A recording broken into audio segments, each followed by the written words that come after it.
നിലവിലെ സുരക്ഷാ പ്രശ്നങ്ങൾ കണക്കിലെടുത്തുകൊണ്ട് ബംഗ്ലാദേശിന്റെ തലസ്ഥാനമായ ധക്കയിലെ വിസ അപേക്ഷാ കേന്ദ്രം അടച്ചുപൂട്ടി ഇന്ത്യ. ബംഗ്ലാദേശിലെ തീവ്രവാദികളിൽ നിന്നുള്ള ഭീഷണിയും ഇന്ത്യൻ എംബസി ആക്രമിക്കുമെന്ന് ബംഗ്ലാദേശ് നേതാക്കൾ കഴിഞ്ഞ ദിവസം ഭീഷണി മുഴക്കി രംഗത്ത് വരികയും ചെയ്ത പശ്ചാത്തലത്തിൽ കൂടിയാണ് ഇപ്പോൾ ഇന്ത്യ ഇത്തരമൊരു നടപടി ഘടിപ്പിച്ചുകൊണ്ട് രംഗത്ത് വരുന്നത്. ധക്കയിലെ ജമുന ഫ്യൂച്ചർ പാർക്കിലാണ് വിസ അപേക്ഷാ കേന്ദ്രം പ്രവർത്തിക്കുന്നത്. ഇന്ത്യയിൽ നിന്നും അനധികൃതമായി തന്നെ കഴിഞ്ഞിരുന്ന ബംഗ്ലാദേശി നുഴഞ്ഞുകയറ്റക്കാർക്ക് നേരെ കർശനമായ നടപടി ഇന്ത്യ സ്വീകരിക്കുന്ന വേളയിലാണ് ഇത്തരമൊരു വാർത്ത പുറത്തുവരുന്നത്. മാത്രമല്ല 1971 പാകിസ്ഥാനുമായുള്ള വിമോചന യുദ്ധത്തിന്റെ 54-ാം വാർഷികമായ വിജയ് ദിവസ് ഇന്ത്യ ആഘോഷിച്ചതിന് പിന്നാലെയായിരുന്നു ഇത്തരമൊരു ഭീഷണി മുഴക്കിക്കൊണ്ട് ബംഗ്ലാദേശിലെ തന്നെ തീവ്രവാദ ഹാൻഡിലുകളിലുള്ള നേതാക്കൾ ഇത്തരമൊരു പ്രവൃത്തി ചെയ്യുന്നത്. കൂടാതെ തന്നെ ഇന്ത്യയിൽ നിന്ന് വടക്ക് കിഴക്കൻ സംസ്ഥാനങ്ങൾ വേർപെടുത്തുമെന്നും ബംഗ്ലാദേശിലെ NPC നേതാവ് ഹസ്രത് അബ്ദുള്ള ഭീഷണി മുഴക്കുകയാണ് ചെയ്തിരിക്കുന്നത്. കഴിഞ്ഞ ദിവസം തന്നെ ബംഗ്ലാദേശ് സ്ഥാനാപതി റിയാസ് ഹമീദുള്ളയെ വിദേശകാര്യ മന്ത്രാലയം വിളിച്ചു വരുത്തിക്കൊണ്ട് പ്രതിഷേധം അറിയിച്ചിരുന്നു.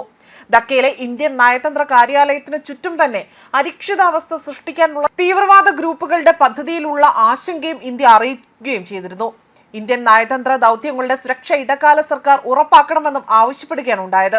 ബംഗ്ലാദേശികൾ ഇടക്കാല സർക്കാരിന്റെ നിയന്ത്രണത്തിലാകുന്ന അതുപോലെ തന്നെ മതമൗലിക ഗ്രൂപ്പുകൾ ഭരണത്തിൽ നേരിട്ട് ഇടപെടുമെന്ന സ്ഥിതി കൂടിയാണ്. ജമാഅത്തെ ഇസ്ലാമി പോലുള്ള തീവ്രവാദ സംഘടനകൾ പാകിസ്ഥാനെ കൂട്ടുപിടിച്ചുകൊണ്ട് ഇന്ത്യ വിരുദ്ധ വികാരം ആളിക്കത്തിക്കാനാണ് ശ്രമിക്കുന്നത്. ശക്തമായ നയതന്ത്ര ബന്ധം നിലനിന്നിരുന്ന രാജ്യങ്ങൾ തമ്മിലുള്ള ബന്ധം അത് വഷളാകാനുള്ള പ്രധാന കാരണവും ഇത്തരം ഇടപെടലുകളാണ് എന്നതാണ് മറ്റൊരു വിലയിരുത്തലായി പുറത്തുവരുന്നത്. ബംഗ്ലാദേശിൽ അടിക്കടി ഉണ്ടാകുന്ന ഇന്ത്യ വിരുദ്ധ സംഭവങ്ങളെക്കുറിച്ച് സമഗ്രമായ അന്വേഷണം നടത്താൻ ഇടക്കാല സർക്കാർ തയ്യാറായിട്ട് പോലുമില്ല.